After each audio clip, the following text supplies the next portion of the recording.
Boa noite, graça e paz no amado Jesus.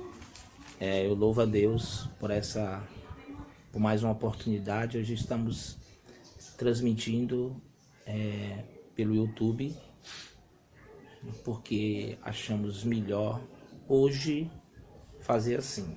Mas no domingo a gente volta a transmissão ao vivo pelo Instagram, ok? Então,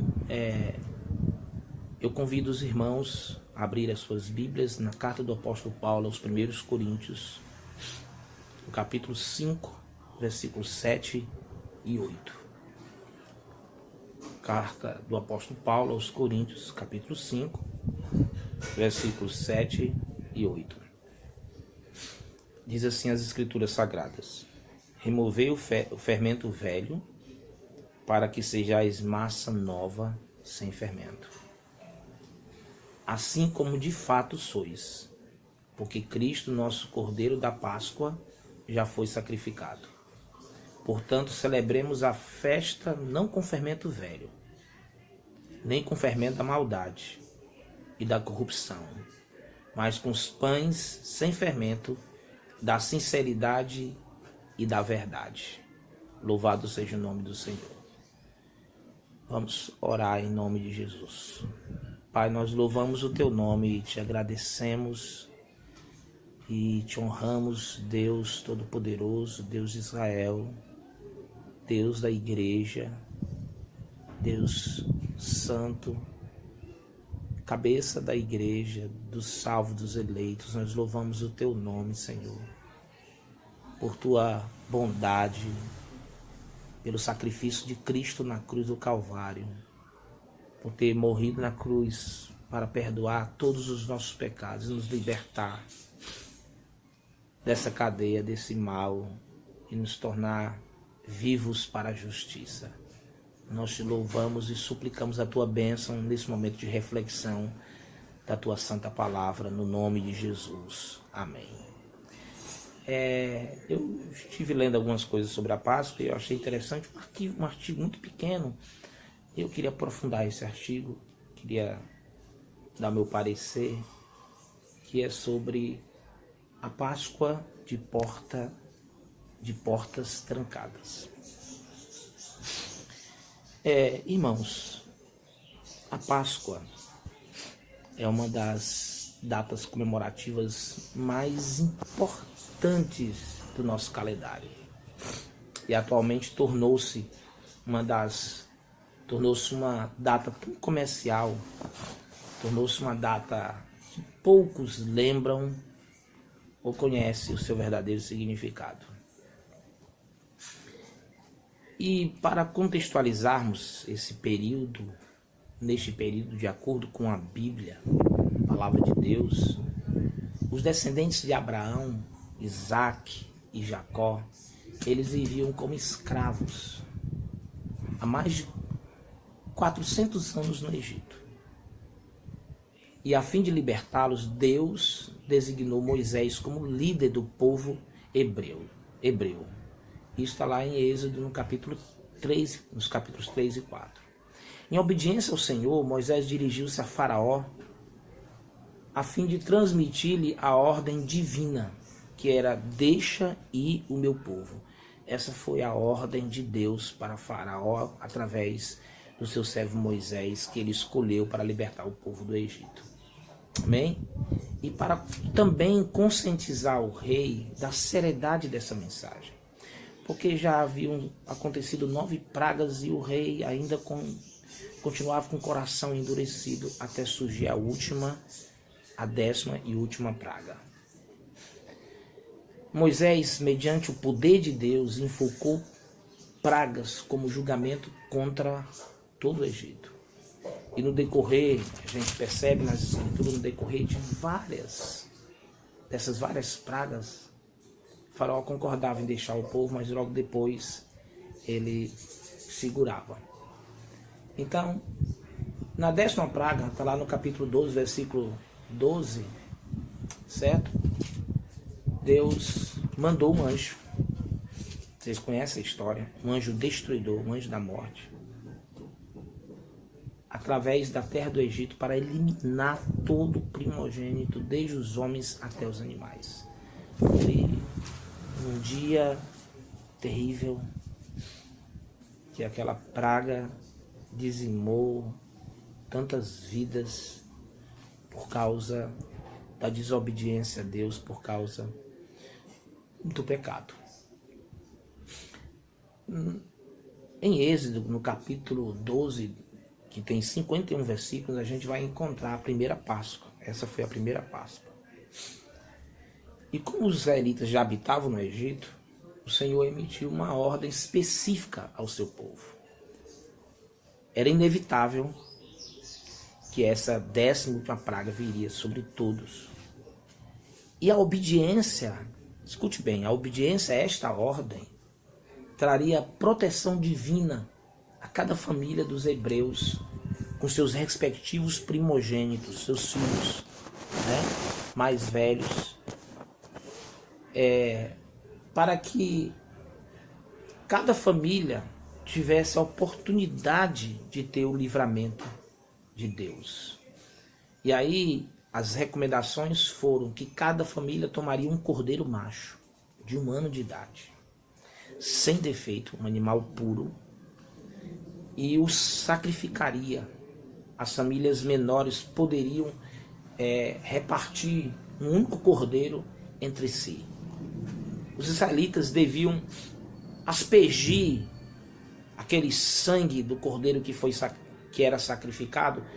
Ele deveria pegar aquele sangue e aspergir parte daquele sangue do cordeiro nas 2 ombreiras e na verga da porta de cada casa. E aí, quando o destruidor, o anjo da morte, passasse por aquela terra, eles não matariam os primogênitos das casas que tivessem o sangue aspergido sobre elas.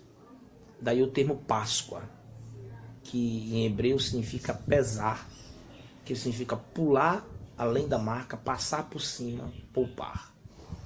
Assim, pelo sangue do cordeiro morto, os israelitas foram protegidos da condenação à morte executada contra todos os primogênitos egípcios. Deus ordenou o sinal do sangue, não porque ele não tivesse outra forma de distinguir o israelita dos egípcios. Deus ordenou o sinal do sangue, porque ele queria ensinar ao seu povo a importância da obediência e da redenção pelo sangue, da remissão, da redenção pelo sangue, preparando assim para o advento do Cordeiro de Deus, que João fala no capítulo 1, versículo 9, o Cordeiro de Deus, Jesus Cristo, aquele que tira o pecado do mundo. Mais tarde, séculos mais tarde, isso iria acontecer. Então, esse momento, esse fato da libertação do povo do Egito, através daquele cordeiro que foi sacrificado, é uma tipologia do que no futuro ia acontecer. Essa foi a primeira Páscoa. Assim, irmãos, de acordo com a Bíblia, no livro de Êxodo, capítulo 12, versículo 31, naquela mesma noite, Faraó permitiu que o povo de Deus partisse, encerrando assim séculos de escravidão e inaugurando uma viagem que duraria 40 anos até Canaã, a terra prometida.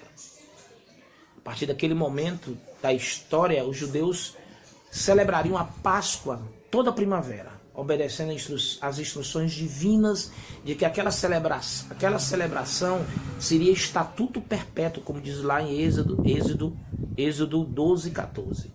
Era, porém, um sacrifício comemorativo, exceto o sacrifício inicial no Egito, que foi um sacrifício eficaz. Mas hoje, os judeus comemoram como um sacrifício comemorativo, uma celebração, lembrando o grande livramento, a grande libertação que o povo de Deus, o povo israelita, foi beneficiado na época da sua escravidão no Egito. A segunda Páscoa é interessante. No Evangelho de Mateus, Marcos, Lucas e João relatam a última Páscoa e a introdução à ceia do Senhor.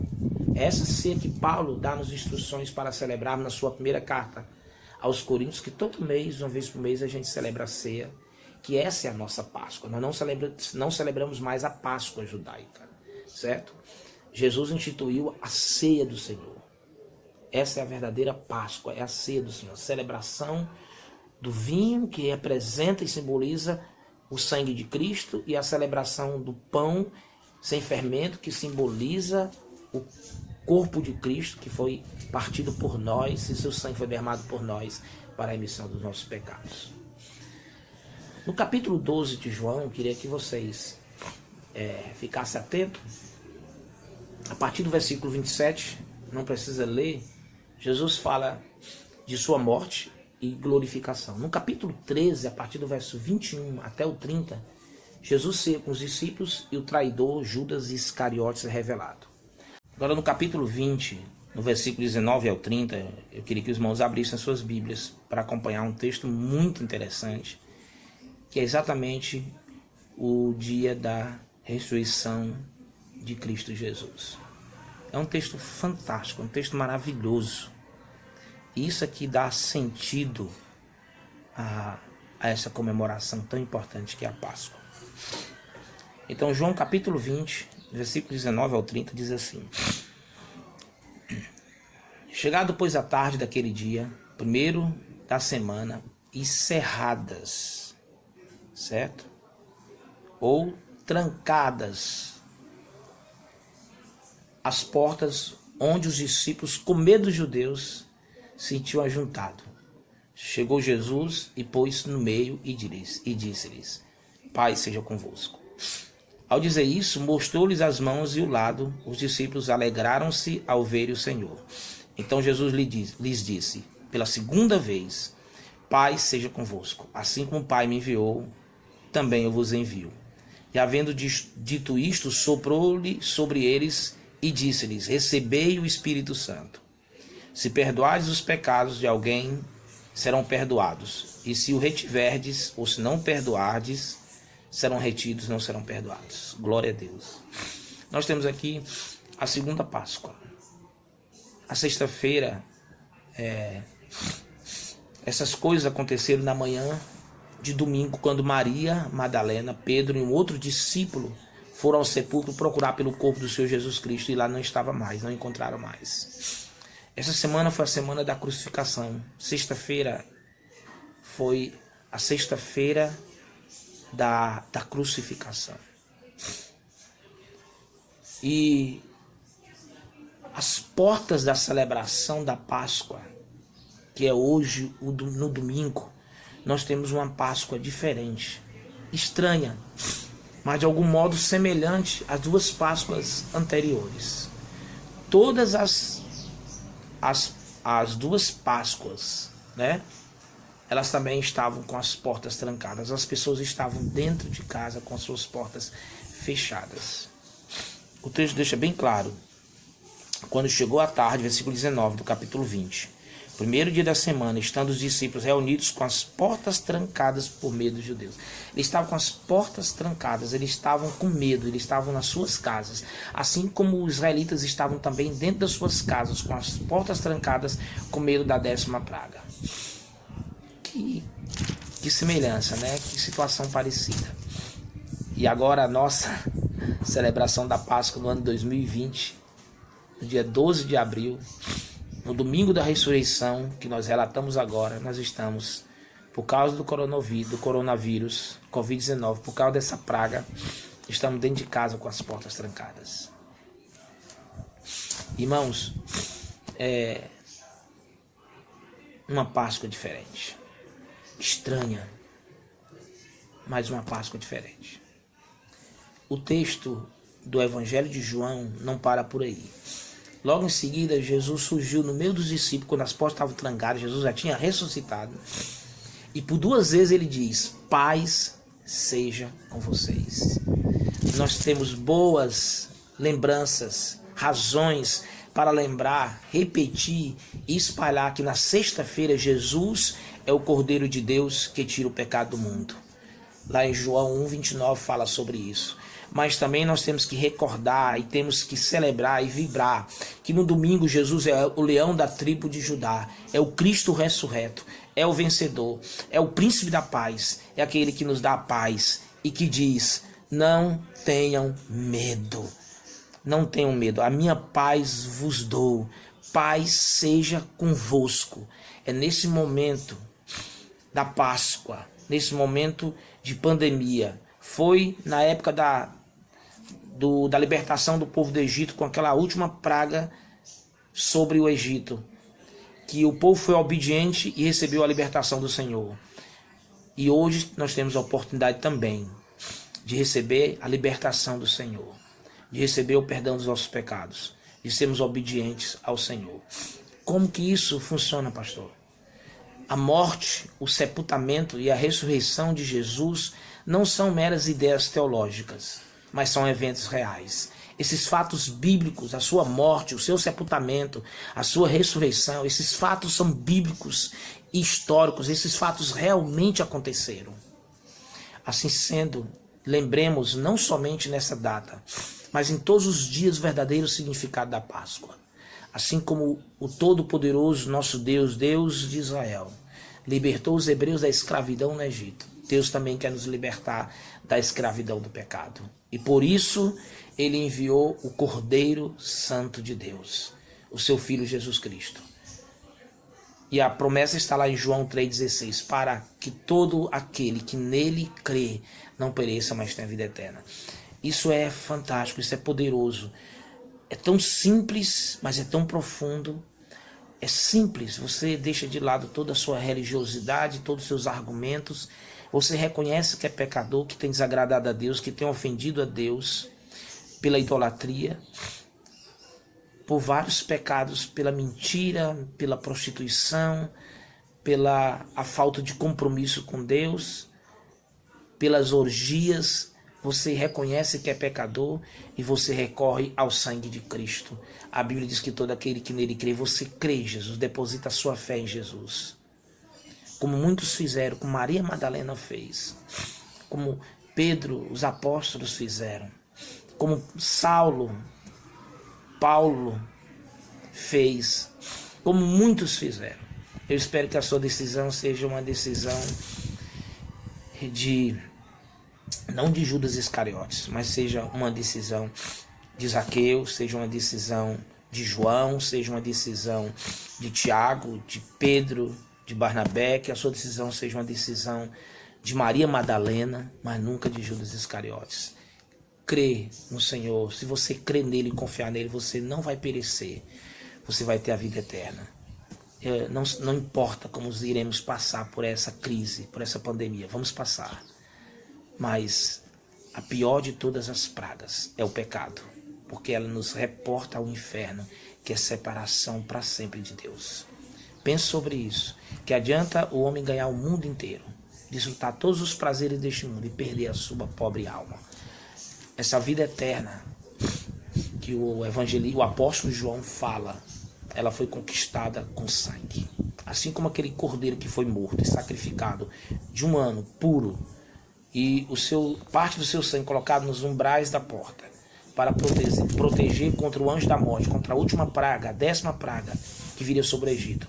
Libertou o povo, assim o sangue de Cristo, o Cordeiro de Deus, também nos libertará dos nossos pecados. Paulo, escrevendo em 1 Coríntios, aos Coríntios, na sua primeira carta, no capítulo 5, versículo 7, ele explica muito bem isso quando ele diz: porque Cristo, nossa Páscoa, foi sacrificado por nós. Essa é a verdadeira Páscoa. Cristo é a nossa Páscoa. Foi sacrificado por nós para termos perdão dos pecados e a vida eterna. Isso nos dá confiança. Isso nos dá tranquilidade. Há muitas pessoas preocupadas, eu entendo, com a sua saúde. Eu estou me recuperando de uma virose. Estou na fase final do tratamento. Minha esposa ficou doente, a Lorena também. Estamos trabalhando para que o Mateus não fique doente. Corpo mole, dor de cabeça, febre. Graças a Deus hoje eu não tive febre. Desde hoje que eu não tenho febre. É uma vitória. Mas, irmãos, não é só comigo não. Várias pessoas estão passando por isso porque o ambiente ele é propício para isso, deixa a gente vulnerável. Por isso que temos que aumentar a imunidade. Por que eu estou dizendo isso? Porque é normal você se preocupar com saúde, sua saúde deve se preocupar. Eu sei que muitas pessoas ficam com medo de morrer com essa pandemia. Eu sei que isso é uma preocupação. Eu sei que muitas pessoas estão preocupadas com seus empregos, estão preocupadas com os cartões, estão preocupadas com as viagens que não puderam fazer. Eu sei que muitas pessoas estão preocupadas com uma série de coisas. Mas olha, eu nunca esqueço a história do homem que juntou tudo no celeiro.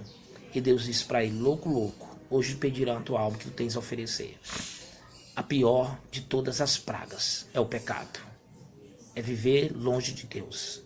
É ser apaixonado por esse mundo, por essa vida. Nós temos que amar a nossa vida.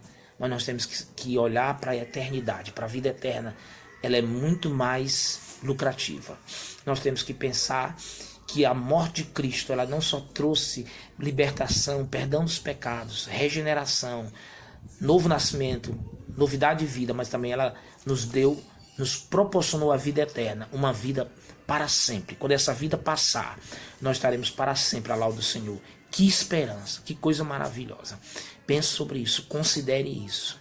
Não lamente pelas coisas que você está perdendo ou perdeu, mas ore pelas pessoas. Evangelize as pessoas, compartilhe o amor de Deus. Amém? Vamos celebrar então a nossa liberdade conquistada por Jesus Cristo na cruz. Que Deus abençoe. Eu queria orar por você. Eu não conheço o seu íntimo. Eu conheço vocês, mas não conheço o íntimo de vocês. Só Deus sabe o seu coração, conhece as profundezas do seu coração, da sua alma. Mas quero orar nesse momento pela sua vida. E depois eu quero orar por aqueles que estão enfermos, para que o Senhor, com as suas mãos santas e poderosas, o médico dos médicos, segundo a sua boa e perfeita vontade, possa curá-los. Em nome de Jesus. Pai, eu te agradeço por Jesus Cristo, a nossa Páscoa. Obrigado pelo Cordeiro de Deus que tira o pecado do mundo. Obrigado por tão grande salvação. Obrigado pelo perdão dos meus pecados. Eu te agradeço, Senhor. Se tem alguém que está me ouvindo que não tem certeza da sua salvação, que o Senhor perdoou os seus pecados, que eles possam orar agora, rendendo a sua vida ao Senhor Jesus Cristo, confessando os seus pecados e crendo em Jesus como Senhor e Salvador. E aí sim eles receberão a vida eterna.